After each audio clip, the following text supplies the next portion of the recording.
আপা ছাত্রী ভাইয়ের প্রতিনিধিত্বকারী বোনকে এত চমৎকার একটি পরিবেশনার জন্য। প্রতীক্ষিত এই চাকরিতে নেপে আসা এবং এই নেপের আমিনা এবং এই ডায়াস আর হয়তো কতদিন পর আসবো কিংবা কি হবে সেটা তো একটা অজানা বিষয়।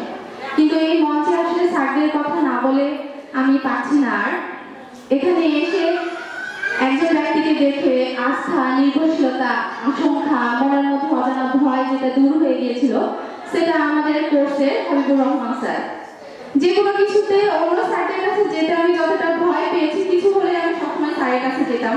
আমার মনে হতো এই মানুষটি হয়তো কখনো ধমক দিয়ে বা রাগ করে কোনো কিছু বলতে পারে না। এত সহযোগিতাপূর্ণ এবং এত বিনয়ী আচরণ স্যারের। স্যার এখান থেকে চলে গেলে প্রত্যেকটা জিনিসের সাথে আপনাকে ভীষণ মিস করবো স্যার।